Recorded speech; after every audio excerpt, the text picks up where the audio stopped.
Assalamualaikum warahmatullahi wabarakatuh. Apa kabar semuanya? Semoga selalu dalam keadaan sehat walafiat, tetap semangat dalam menjalani perkuliahan online kita. Baik, hari ini materi kita mengenai hierarki peraturan perundang-undangan negara Republik Indonesia. Oke, baik. Jadi, sejak lahirnya negara Republik Indonesia yang ditandai dengan proklamasi kemerdekaan ya sampai dengan berlakunya Konstitusi Republik Indonesia Serikat. Lalu ada Undang-Undang Dasar Sementara ya tahun 1950, kemudian ada perubahan ya, setelah itu ada perubahan dari Undang-Undang Dasar 1945. Masalah hierarki perundang-undangan ini tidak pernah diatur secara tegas. Ya, kalau kita lihat tadi dari proklamasi kemerdekaan sampai dengan saat ini itu ada 3 periode ya. Yang pertama periode Undang-Undang Dasar 1945 itu bulan Agustus 1945 sampai dengan 1949. Kemudian periode kedua ya itu Undang-Undang Dasar Sementara ya, periode kedua 5 Juli 1959 sampai dengan 19 Oktober 1999, dan periode ketiga sejak perubahan pertama Undang-Undang Dasar 1945 sampai dengan 19 Oktober 1999. Nah, itu dalam 3 periode itu hierarki perundang-undangan kita selalu mengalami perubahan. Ya, kalau sekarang kita lihat sampai saat ini ya setidaknya ada 3 jenis. Kalau kita lihat ya, ada 3 jenis peraturan perundang-undangan. Ya, pertama kita sebut dengan undang-undang, kemudian ada peraturan pemerintah pengganti perundang-undangan atau Perpu, ya. Lalu ada peraturan pemerintah. Nah, kemudian semuanya itu dirumuskan ke dalam beberapa pasal. Di antaranya ada pasal 5 ayat 1 ya, yaitu sebelum perubahan Undang-Undang Dasar 1945 masih diberlakukan ya.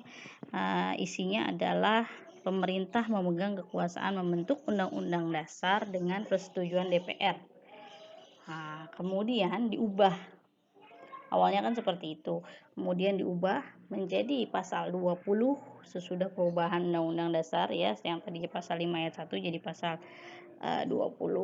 Itu diubah lagi, bukan lagi presiden yang memegang kekuasaan membentuk undang-undang melalui persetujuan DPR, melainkan setelah diubah yaitu pasal 20 DPR ada dua pasal di situ, ada 2 ayat, pasal 20-nya ada 2 ayat.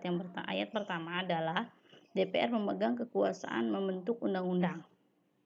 Kemudian yang kedua, ayat 2-nya, setiap rancangan undang-undang dibahas oleh DPR dan Presiden untuk mendapatkan persetujuan bersama. Lalu diubah lagi. Kemudian pasal 20 itu ada ayat 1 sampai dengan ayat 5 ya. Tadi baru ayat 2. Kemudian ayat 3-nya, jika di rancangan undang-undang itu tidak mendapat persetujuan bersama, maka rancangan undang-undang itu tidak boleh diajukan dalam persidangan DPR. Lalu ayat 4, Presiden mengesahkan RUU yang telah dirancang bersama untuk menjadi undang-undang. Ayat 5-nya, dalam hal rancangan undang-undang yang telah disetujui bersama tersebut tidak disahkan oleh Presiden dalam waktu 30 hari sejak rancangan undang-undang tersebut disetujui, rancangan undang-undang tersebut sah menjadi undang-undang dan wajib diundangkan apabila Presiden tidak mengadakan perubahan. Kemudian yang tadinya pasal 20 itu diubah lagi. Ya, ada perubahan lagi. Perubahannya itu di pasal terdapat dalam pasal 22 ayat 1. Sebelum dan sesudah perubahan Undang-Undang Dasar 1945. Di dalam pasal tersebut dijelaskan bahwa dalam hal ikhwal kegentingan yang memaksa, Presiden berhak menetapkan peraturan pemerintah sebagai pengganti undang-undang. Artinya ini melengkapi dari peraturan sebelumnya. Ya, kemudian pasal 5 ayat 2 ya, sebelum dan sesudah perubahan undang-undang, di situ juga dijelaskan bahwa Presiden menetapkan peraturan pemerintah untuk menjalankan undang-undang sebagaimana mestinya. Jadi ada beberapa kali perubahan ya terkait dengan pembentukan undang-undang. sekarang kita lihat hierarki peraturan perundang-undangan berdasarkan Undang-Undang Nomor 1 Tahun 1950. Nah, kita lihat bagaimana kemudian perubahannya ya. Oke.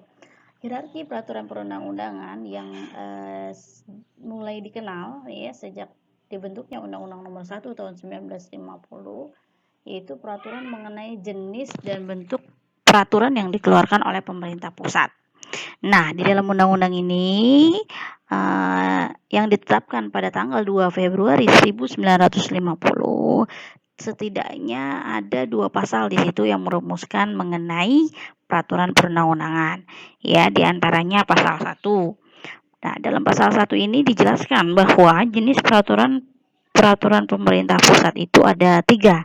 Ya, ada undang-undang dan peraturan pemerintah pengganti undang-undang atau Perpu, kemudian ada peraturan pemerintah, dan ketiga ada peraturan menteri. Itu bunyi pasal 1-nya. Kemudian pasal 2 jelaskan juga bahwa tingkat kekuatan peraturan pemerintah pusat itu menurut urutannya. Ya, kekuatannya itu menurut urutannya. Kalau tadi yang paling tertinggi adalah undang-undang dan Perpu, kemudian setelah undang-undang dan Perpu ada peraturan pemerintah, dan yang terakhir adalah peraturan menteri. Gitu. Jadi kekuatan mengikatnya berdasarkan dari tingkatannya. Semakin tinggi tingkatannya, maka akan semakin kuat. Oke, sekarang selanjutnya kita lihat hierarki peraturan perundang-undangan berdasarkan ketetapan MPRS ya. Nomor 20 garis miring MPRS tahun 1966. Nah, dalam ketetapan MPRS ini mengenai memorandum DPR-GR itu mengenai sumber tertib hukum Republik Indonesia dan tata urutan peraturan perundang-undangan Republik Indonesia, di dalam undang-undang dalam TAP MPR ini tidak disinggung mengenai garis-garis besar kebijakan hukum nasional. Tetapi ketetapan MPR ini menentukan mengenai sumber tertib hukum Republik Indonesia. Apa itu sumber tertib hukumnya? Yaitu Pancasila ya, yang dirumuskan sebagai sumber dari segala sumber hukum, dan juga mengenai tata urutan peraturan perundang-undangan Republik Indonesia. Oke. Nah, kalau kita lihat di dalam ketetapan MPR ini diuraikan, itu bisa dilihat di dalam lampiran 1 ya, di dalam lampiran 1 bahwa perwujudan sumber dari segala sumber hukum Republik Indonesia adalah yang pertama, ada 4 tingkatan di sini. Kalau tadi 3 tingkatan, ini 4 tingkatan. Yang pertama yaitu proklamasi kemerdekaan, lalu dekret ya tanggal 5 Juli 1959. Kemudian Undang-Undang Dasar Proklamasi. Dan yang keempat surat perintah Supersemar ya. Supersemar surat perintah 11 Maret 1966. Selain daripada lampiran 1 ya, di lampiran 2 itu memuat tentang tata urutan peraturan perundang-undangan Republik Indonesia menurut Undang-Undang Dasar 1945. Oke, apa saja jika kita lihat bentuk-bentuk peraturan perundangan di dalamnya? Di situ ada yang pertama terbagi menjadi 2 ya, ada bentuk-bentuk peraturan perundang-undangan Republik Indonesia, ada juga peraturan pelaksana lainnya. Nah, sekarang kita lihat dulu yang bentuk-bentuk peraturan perundang-undangan. Oke, dalam TAP MPR ini, dalam TAP MPRS ini, bentuk-bentuk peraturan perundang-undangan Indonesia itu terbagi menjadi 5. Ya, yang pertama adalah Undang-Undang Dasar Republik Indonesia 1945, kemudian ketetapan MPR, lalu undang-undang atau Perpu, ya, peraturan pemerintah pengganti undang-undang, kemudian peraturan pemerintah, dan yang terakhir adalah keputusan presiden. Itu adalah bentuk-bentuk dari peraturan perundangan. Kemudian ada selanjutnya peraturan pelaksana. Ya, ada 3. Yang pertama adalah peraturan menteri, kemudian instruksi menteri, dan lain sebagainya. Gitu. Ya. Itu adalah yang terdapat di dalam ketetapan MPRS. Ya, nah, kalau kita lihat dari uraiannya, kita dapat menyimpulkan bahwa ketetapan MPRS nomor 20 ini mengakui adanya suatu sistem norma hukum yang berlapis dan berjenjang.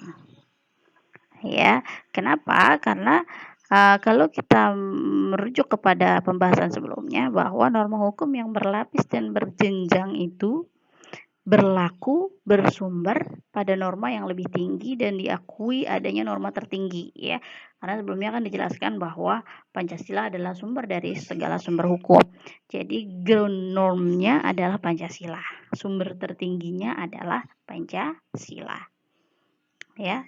Oke, kalau disimpulkan, norma-norma hukum yang termasuk di dalam sistem norma menurut ketetapan MPRS nomor 20 garing MPRS tahun 1966 itu berurutan mulai dari Undang-Undang Dasar 1945, kemudian ketetapan MPR, lalu undang-undang atau Perpu, ya, kemudian peraturan pemerintah dan keputusan pemerintah dan peraturan pelaksana lainnya seperti peraturan menteri, instruksi menteri dan lain-lain.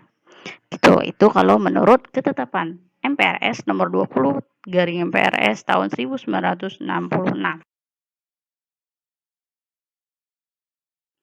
Kemudian setelah selama 34 tahun ya tata susunan peraturan perundang-undangan Republik Indonesia yang merupakan lampiran 2A dari ketetapan MPRS nomor 20 garing MPRS garing 1966 berlaku, maka pada sidang MPR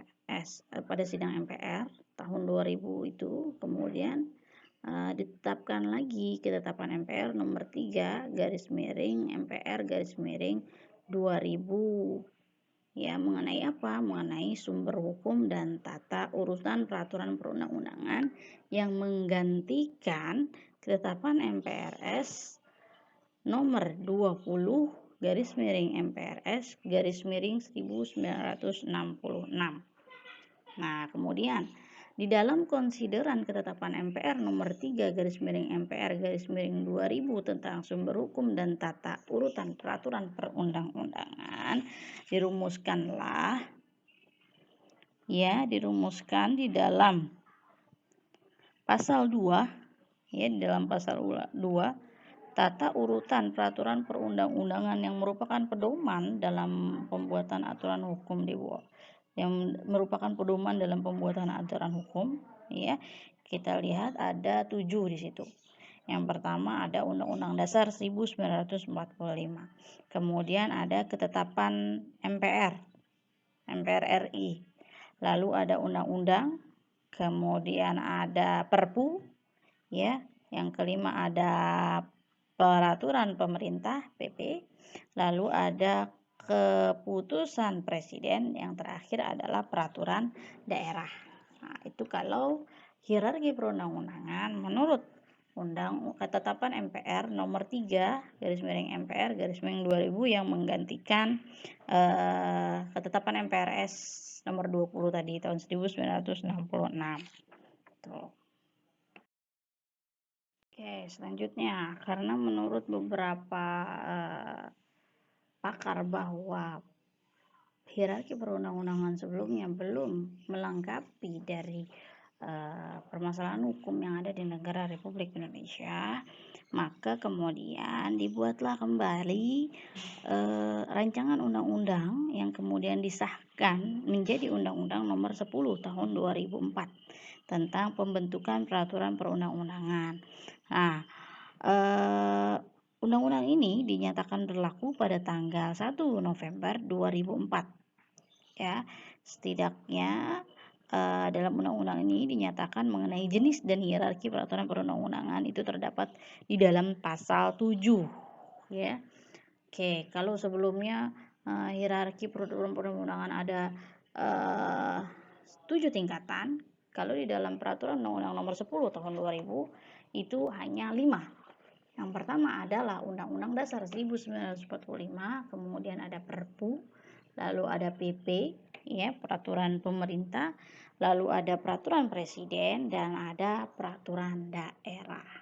Selanjutnya, hierarki perundang-undangan yang terbaru itu adalah Undang-Undang Nomor 12 Tahun 2011. Nah, ini berbeda dengan sebelumnya, ya. Oke, kita lihat. Yang pertama, bagaimana jenjang atau tata urutannya? Yang pertama adalah masih Undang-Undang Dasar 1945, kemudian ada ketetapan MPR, lalu ada undang-undang atau Perpu ya, ada peraturan pemerintah, ada peraturan presiden. Nah, di sini yang membedakan. Yang nomor 6-nya ada peraturan daerah ya tingkat provinsi, dan nomor 7 peraturan daerah kabupaten atau kota. Oke. Oke, baik. Demikian materi pada hari ini. Silahkan jika ada yang ingin ditanyakan boleh langsung chat atau mengirimkan voice note ya di grup kelas tentunya. Terima kasih. Wassalamualaikum warahmatullahi wabarakatuh.